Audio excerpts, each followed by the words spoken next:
Welcome to session 27, International Business, University of Mysore for 5th semester. Under session 27, we have to discuss about the topic is tariffs and subsidies.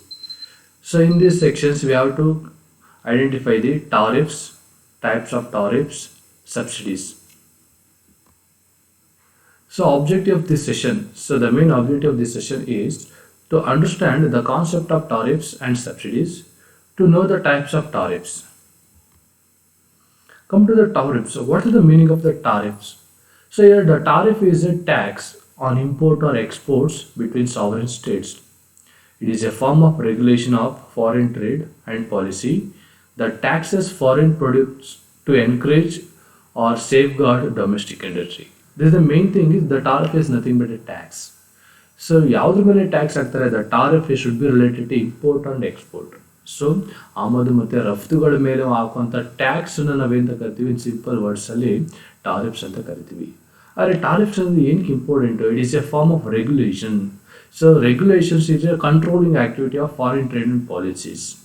The taxes foreign products. So that means it is mainly concentration on taxes foreign products. ಏನಕ್ಕೆ foreign ಪ್ರಾಡಕ್ಟ್ಸ್ಗೆ ಜಾಸ್ತಿ tax ಹಾಕ್ತಾರೆ ಅಂತಂದರೆ to encourage or safeguard domestic industry. So every nation, every country is protecting themselves. ಹಾಗಾಗಿ ಏನು ಮಾಡ್ತಾರೆ ಅಂತ ಹೇಳಿದ್ರೆ ತಮ್ಮ ದೇಶವನ್ನ ತಮ್ಮ ಭದ್ರತೆಗೋಸ್ಕರ ಸೇಫ್ಗಾರ್ಡ್ಗೋಸ್ಕರ ಏನು ಮಾಡ್ತಾರೆ ಅಂತ ಹೇಳಿದ್ರೆ ಫಾರಿನ್ ಪ್ರಾಡಕ್ಟ್ಸ್ ಮೇಲೆ ಟ್ಯಾಕ್ಸ್ನ ಹಾಕುವಂಥದ್ದು. ಸೊ ನಾರ್ಮಲ್ ಏನಾಗಿರುತ್ತೆ ಅಂತ ಹೇಳಿದ್ರೆ ದ ಇಂಪೋರ್ಟ್ ಡ್ಯೂಟಿ ಯಾವಾಗಲೂ ಜಾಸ್ತಿ ಇರುತ್ತೆ. ಸೊ ಎಕ್ಸ್ಪೋರ್ಟ್ ಡ್ಯೂಟಿ ಯಾವಾಗಲೂ ಏನಾಗಿರುತ್ತೆ ಅಂತ ಹೇಳಿದ್ರೆ ಕಡಿಮೆ ಇರುತ್ತೆ, because of every country is encouraging exports. So the tariff is simple word, that is a tax on import and export ಅಂತ. And why are tariffs used? ಯಾಕೆ ಈ ಟಾರಿಫ್ಸನ್ನು ಯೂಸ್ ಮಾಡಬೇಕು ನಾವು? Protecting domestic employment. So because of through using the tariffs the employment creating our country. ಏಕೆ ಅಂತ ಹೇಳಿದ್ರೆ so ಬೇರೆ ಕಂಟ್ರಿ ಪ್ರಾಡಕ್ಟ್ಸ್ ಮೇಲೆ ನಾವೇನಾದರೂ ಜಾಸ್ತಿ ಟಾರಿಫ್ಸನ್ನು ಟ್ಯಾಕ್ಸನ್ನು ಹಾಕ್ತಾ ಇದ್ದೀವಿ ಅಂತ ಹೇಳಿದ್ರೆ ನಮ್ಮ ಕಂಟ್ರಿ ಏನಾಗುತ್ತೆ ಅಂತ ಹೇಳಿದ್ರೆ ದಟ್ ಎನ್ಕರೇಜ್ ಟು ಎಕ್ಸ್ಪೋರ್ಟ್. ಯಾಕೆಂದರೆ ಎಕ್ಸ್ಪೋರ್ಟ್ ಟಾರಿಫ್ ಯಾವಾಗಲೂ ಕಡಿಮೆ ಇರುತ್ತೆ. ಸೊ ಅವಾಗ ಎಂಪ್ಲಾಯ್ಮೆಂಟ್ ಆಪರ್ಚುನಿಟಿ ಏನಾಗುತ್ತೆ ಅಂತ ಹೇಳಿದ್ರೆ that should be create in the domestic countries. Home countries ಏನಾಗುತ್ತಾ ಬರುತ್ತೆ, ಎಂಪ್ಲಾಯ್ಮೆಂಟನ್ನು ಕ್ರಿಯೇಟ್ ಮಾಡ್ತಾ ಬರುತ್ತೆ. And protecting consumers, even the consumers production. So consumer production ಏನಕ್ಕೋಸ್ಕರ? ಸೊ ನಮ್ಮ ದೇಶದಲ್ಲಿ ಬೆಳೆದಿರುವಂಥ ಪ್ರೊಡಕ್ಷನ್ ನಾವು ಯೂಸ್ ಮಾಡೋದ್ರಿಂದ ವಿ ಕ್ಯಾನ್ ಹೆಲ್ದಿಯಾಗಿರ್ಬೋದು ಅನ್ನೋ ಒಂದು ಕಾನ್ಸೆಪ್ಟು. ಸೊ ಬೇರೆ ಬೇರೆ ದೇಶದಲ್ಲಿ ಏನೇನೋ ಬೆಳೆದಿರೋದನ್ನು, ಏನೇನೋ ಪ್ರಾಡಕ್ಟ್ ಮಾಡಿ, ಏನೇನೋ ಮ್ಯಾನುಫ್ಯಾಕ್ಚರ್ ಮಾಡಿರೋದನ್ನು, ಯಾವುದ್ಯಾವುದೋ ಪ್ರಾಡಕ್ಟನ್ನು ನೀವು ಯೂಸ್ ಮಾಡೋದಕ್ಕಿಂತ so you can use which are developed in our country. ನಮ್ಮ ಕಂಟ್ರಿನಲ್ಲಿ ಏನು ಡೆವಲಪ್ ಮಾಡಿದ್ದಾರೆ, ಏನು ಬೆಳೆದಿದ್ದಾರೆ ಅದನ್ನು ಯೂಸ್ ಮಾಡಿ ಅಂತ. And infant industries, that means is a protecting the infant industries. Infant industries ಅಂತ ಹೇಳಿದ್ರೆ ಸೊ ರೀಸೆಂಟ್ ಎಸ್ಟಾಬ್ಲಿಷ್ಡ್ ಇಂಡಸ್ಟ್ರೀಸ್. ಈಗ ಹೊಸದಾಗಿ ಇಂಡಸ್ಟ್ರೀಸ್ ಎಸ್ಟಾಬ್ಲಿಷ್ಮೆಂಟ್ ಆಗ್ತಾ ಇದೆ ಅಂತ ಹೇಳಿದ್ರೆ we have to encourage them. ನಾವು ಎನ್ಕರೇಜ್ ಮಾಡಬೇಕಾಗಿರುತ್ತೆ. ಸೊ ಇಲ್ಲ ಅಂತ ಹೇಳಿದ್ರೆ ಟಾರಿಫ್ಸ್ ಏನಾದ್ರು ಇಲ್ಲ ಅಂದರೆ ನಾವೇ ತುಳಿದಂಗೆ ಆಗಿಬಿಡುತ್ತೆ. ಇನ್ಫ್ಯಾಂಟ್ ಇಂಡಸ್ಟ್ರೀಸ್ ಅಂತ ಹೇಳಿದ್ರೆ ಅವಾಗ ತಾನೇ ಬೆಳೀತಾ ಇರುವಂಥ ಇಂಡಸ್ಟ್ರೀಸ್ಗಳು. And the national security, the security of the nation is also one of the important. Through using these tariffs, you can secure our nation. So ಹೇಗೆ ಸೆಕ್ಯೂರಿಟಿನ ಇದು ಮಾಡ್ತೀರಾ ಅಂತ ಹೇಳಿದ್ರೆ ಸೊ ಅವರ ಎಕಾನಮಿ ಚೆನ್ನಾಗಿ ಡೆವಲಪ್ ಆಗಬೇಕು, ಎಕನಾಮಿಕಲ್ ಕಂಡೀಷನ್ಸ್ ಚೆನ್ನಾಗಿರಬೇಕು, ಸೊ ಇಂಪೋರ್ಟ್ ಕಡಿಮೆ ಮಾಡಬೇಕು, ಎಕ್ಸ್ಪೋರ್ಟ್ ಜಾಸ್ತಿ ಮಾಡಬೇಕು ಅಂತ ಹೇಳ್ತಾರೆ. ಸೊ ಅವಾಗ ನೆಗೆಟಿವ್ ಐಟಮ್ಸ್ ಏನಾಗಿರುತ್ತೆ ಅಂತ ಹೇಳಿದ್ರೆ ಕಡಿಮೆ ಆಗುತ್ತೆ. ಇದು ಬಿಕಾಸ್ ಸೊ ಅದನ್ನು balance of trade, balance of payment ಅನ್ನೋ ಕಾನ್ಸೆಪ್ಟಲ್ಲಿ ಇದು ಬರುತ್ತೆ. So we have to secure our nation.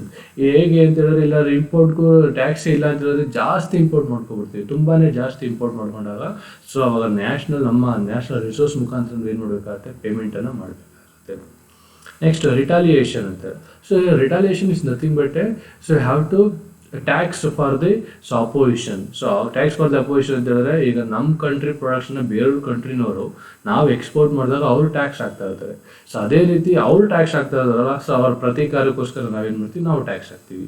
So ಬೇರೆ ಕಂಟ್ರಿನವ್ರು ಏನಾದ್ರು ಟ್ಯಾಕ್ಸ್ ರೇಟ್ ಜಾಸ್ತಿ ಮಾಡ್ತಾ ಇದ್ರೆ ನಾವು ಕೂಡ ಏನು ಮಾಡ್ತೀವಿ, ನಮ್ಮ ಕಂಟ್ರಿ ಪರ್ಚೇಸ್ ಮಾಡಬೇಕಾದ್ರೆ ನಾವು ಕೂಡ ಟ್ಯಾಕ್ಸ್ ರೇಟ್ ಜಾಸ್ತಿ ಮಾಡ್ತೀವಿ. ದಟ್ ಮೀನ್ಸ್ ಪ್ರತೀಕಾರ ಅಂತ ಕರಿತೀವಿ. So give and take policy ಅಂತ ಹೇಳಿದಾರೆ, ನೀವು ಕಡಿಮೆ ಮಾಡಿದ್ರೆ ಟ್ಯಾಕ್ಸ್ ರೇಟ್ ನಾವು ಕಡಿಮೆ ಮಾಡ್ತೀವಿ, ನಾವು ಕಡಿಮೆ ಮಾಡಿದ್ರೆ ನೀವು ಕಡಿಮೆ ಮಾಡ್ತೀರಾ ಅಂತ. ಸೊ ಆ ರೀತಿ ರಿಟಾಲಿಯೇಷನ್ ಅಂತ ಹೇಳಿದ್ರೆ so tax for the tax. ಬೇರೆ ಕಂಟ್ರಿನವ್ರು ಟ್ಯಾಕ್ಸ್ ರೇಟ್ ಚಾರ್ಜ್ ಮಾಡ್ತಾ ಇದ್ದಾರೆ, ನಾವು ಕೂಡ ಟ್ಯಾಕ್ಸನ್ನು ಚಾರ್ಜ್ ಮಾಡ್ತಾ ಇದ್ದೀವಿ ಅಂತ. Next common types of tariffs. ಇವಾಗ ದ ಟೈಪ್ಸ್ ಆಫ್ ಟಾರಿಫ್ಸ್ ಅಂತ ಬಂದಾಗ the first thing is specific tariffs ಅಂತ. So so under the specific tariff ಅಲ್ಲಿ ಏನಾಗಿರುತ್ತೆ ಅಂತ ಹೇಳಿದ್ರೆ, so the specific amount is fixed for the certain quantity. ಕೆಲವೊಂದು quantity ಮೇಲೆ ಏನಾಗಿರುತ್ತೆ ಅಂತ ಹೇಳಿದ್ರೆ, ಸೊ ಟ್ಯಾಕ್ಸ್ ರೇಟ್ ಅನ್ನು ಚಾರ್ಜ್ ಮಾಡಿರ್ತಾರೆ. ಇಷ್ಟು ಕ್ವಾಂಟಿಟಿ ಆಫ್ ಪ್ರಾಡಕ್ಟ್ ಅನ್ನು ನೀವು ಟ್ರಾನ್ಸ್ಫರ್ ಮಾಡಿದ್ರೆ ಇಷ್ಟು ಅಮೌಂಟ್ ಚಾರ್ಜ್ ಮಾಡ್ತೀವಿ, ಇಷ್ಟು ರೇಟ್ ಆಫ್ ಟ್ಯಾಕ್ಸ್. ಇಷ್ಟು quantity of price of amount ಅನ್ನ ಇದ್ರೆ, ಇಷ್ಟು ಪ್ರೈಸ್ ಆಫ್ ಪ್ರಾಡಕ್ಟ್ ಅನ್ನು ನೀವೇನಾದ್ರು ಕಳಿಸಿದ್ರೆ ನಾವು ಇದ್ರ ಮೇಲೆ ಈ ತರ ಟ್ಯಾಕ್ಸ್ ಹಾಕ್ತೀವಿ. ಸೊ ಅಂದ್ರೆ ಸ್ಪೆಸಿಫಿಕ್ ಪ್ರೈಸ್ ಮೇಲೆ ಅಥವಾ ಸ್ಪೆಸಿಫಿಕ್ ಕ್ವಾಂಟಿಟಿ ಮೇಲೆ ಸೊ ಟ್ಯಾಕ್ಸ್ ಅನ್ನು ಹಾಕೋದನ್ನು ಸ್ಪೆಸಿಫಿಕ್ ಟಾರಿಫ್ಸ್ ಅಂತ ಕರಿತೀವಿ. ಅದೇನಾಗಿರುತ್ತೆ ಅಂತಂದ್ರೆ ಫಿಕ್ಸ್ಡ್ ಆಗಿರುತ್ತೆ. ಸೊ ಈಗ 100 kgsಗೆ ಎಷ್ಟು ಟ್ಯಾಕ್ಸು, 200 kgsಗೆ ಎಷ್ಟು ಟ್ಯಾಕ್ಸು, 100 ಬಾಕ್ಸ್ಗೆ ಇಷ್ಟು ಟ್ಯಾಕ್ಸು, 200 ಬಾಕ್ಸ್ ಇಷ್ಟು ವೆಯ್ಟ್ಗೆ 100 ವೆಯ್ಟ್, 100 kgs, 100 ಗ್ರಾಮ್, ಈ ಥರ ಎಲ್ಲ ವೆಯ್ಟ್ ಮೇಲೆ ಅಥವಾ ಇಷ್ಟು ಲ್ಯಾಕ್ಸ್, 1 lakh rupees ತನಕ ಇಷ್ಟು ಟಾರಿಫ್, 2 lakhs ತನಕ ಇಷ್ಟು, ಈ ಥರ specific rate for specific price, specific quantity ಅಂತ ಇರುತ್ತಲ್ಲ, that is called as a specific tariffs ಅಂತ ಕರಿತೀವಿ. The second thing is ad valorem tariffs ಅಂತ. So licences is nothing but a giving permission ಅಂತ. So for the purpose of permission you have to pay certain thing. So ನಾವು ಯಾವುದೇ ಒಂದು ಈಗ ಪ್ರಾಡಕ್ಟನ್ನು ಮಾರಾಟ ಮಾಡಬೇಕು, ಸೇಲ್ಸ್ ಮಾಡಬೇಕು, ಮ್ಯಾನುಫ್ಯಾಕ್ಚರ್ ಮಾಡಬೇಕು ಅಂತ ಹೇಳಿದ್ರೆ, ಸೊ ಆ ಪರ್ಟಿಕ್ಯುಲರ್ ಪ್ಲೇಸ್, ಆ ಪರ್ಟಿಕ್ಯುಲರ್ ರೀಸನ್ ಏನು ಮಾಡಬೇಕಾಗುತ್ತೆ, ಕನ್ಸರ್ನ್ ಅಥಾರಿಟಿಯಿಂದ ಪರ್ಮಿಷನನ್ನು ತೊಗೋಬೇಕಾಗುತ್ತೆ. The permission is nothing but a licence ಅಂತ. So in case of export ಆಗಿರ್ಬೋದು or it may be import ಆಗಿರ್ಬೋದು, ಸೊ ಪ್ರತಿಯೊಂದು ಲೈಸೆನ್ಸ್ಗೂ ಅದರದ್ದೇ ಆದಂಥ ಫೀಸನ್ನು ನಾವೇನು ಮಾಡಬೇಕಾಗುತ್ತೆ, ಪೇಮೆಂಟನ್ನು ಮಾಡಬೇಕಾಗುತ್ತೆ. So the next thing is import quotas. So under the import quotas, normally it's a type of trade restrictions. So that means that sets a physical limit on the quantity of your goods that can be imported into a country. So in a given period of time it may be. So the quotas, like other trade restrictions, are typically used to benefit the producers of a goods in that economy. That means it supporting to the Indian economy. So Indian countries ಯಾರು producers ಅವ್ರಿಗೆ support ಮಾಡೋಕ್ಕೋಸ್ಕರ so quantity of the goods of import ಅನ್ನು ಏನು ಮಾಡ್ತಾರೆ, restriction ಮಾಡ್ತಾರೆ. So in case ಅದು limit is crossed, then the quotas ಏನಾಗ್ತಾ ಬರುತ್ತೆ, ಟ್ಯಾಕ್ಸ್ ಏನಾಗ್ತಾ ಬರುತ್ತೆ, ದಟ್ ಶುಡ್ ಬಿ ಚಾರ್ಜ್ ಜಾಸ್ತಿ ಆಗ್ತಾ ಬರುತ್ತೆ. ಅದನ್ನು ನಾವು ಇಂಪೋರ್ಟ್ ಕೋಟಾಸ್ ಅಂತ ಕರೀತಾರೆ. The next one is voluntary export restraints. So under the voluntary export restraints ಏನಾಗುತ್ತೆ ಅಂತಂದರೆ, so the voluntary export restraints it may be also called as a voluntary export restrictions ಅಂತ ಕರಿತೀವಿ. So it is a government imposed limit on the quantity of some category of goods. So that means that can be exported to a specified country during a specified period of time ಅಂತ ಕರೀತಾರೆ. So the voluntary export restraints or restrictions also called as export visas ಅಂತ ಕರಿತೀವಿ. So this is related to exporting related. Export ಮಾಡಬೇಕಾದ್ರೆ ಕೆಲವೊಂದು goods ಅನ್ನ ಕೆಲವೊಂದು limited time of ಒಳಗಡೆ ಅದೇನು ಮಾಡಬೇಕು ಅಂತ ಹೇಳಿದ್ರೆ ಎಕ್ಸ್ಪೋರ್ಟ್ ಮಾಡೋಕ್ಕೆ ಪರ್ಮಿಷನ್ ಕೊಟ್ಟಿರ್ತಾರೆ. ಸೊ ಇದು normally this restricted by the government. So it may be in India ಅಂತ ಬಂದಾಗ ಗೌರ್ಮೆಂಟ್ ಆಫ್ ಇಂಡಿಯಾ ಏನು ಮಾಡುತ್ತೆ, ರೆಸ್ಟ್ರಿಕ್ಟ್ ಮಾಡುತ್ತೆ ಸರ್ಟೈನ್ ರಿಲೇಟೆಡ್ ಟು ಕ್ವಾಂಟಿಟಿ ಆಗಿರ್ಬೋದು or it may be certain type of goods ಆಗಿರ್ಬೋದು. ಅದನ್ನು ನಾವು ವಾಲಂಟರಿ ಎಕ್ಸ್ಪೋರ್ಟ್ ರಿಸ್ಟ್ರಿಕ್ಷನ್ ಅಂತ ಕರಿತೀವಿ. Next one is local content requirements. Local content requirements ಅಂತ ಬಂದಾಗ, ಸೊ ಲೋಕಲ್ ಕಂಟೆಂಟ್ ರಿಕ್ವೈರ್ಮೆಂಟ್ಸ್ ನಾವು LCRs ಅಂತಲೂ ಕೂಡ ಕರಿತೀವಿ. ಸೊ ಈ the term localisation or it may be barriers to trade ಅಂತ ಕರಿತೀವಿ. That means here the applies to a range of measures that favor domestic industries. The main concept is so favoring of the domestic countries. So favoring ಗೋಸ್ಕರ domestic countries favour ಮಾಡೋಕ್ಕೋಸ್ಕರ ನಾವೇನು ಮಾಡ್ತೀವಿ ಅಂತ ಹೇಳಿದ್ರೆ, so certain rules and ರೆಗ್ಯುಲೇಷನ್ಸನ್ನು fix ಮಾಡ್ತೀವಿ for the purpose of import and for the purpose of export ಅಂತ. So that's considers local content requirements. The next thing is subsidy.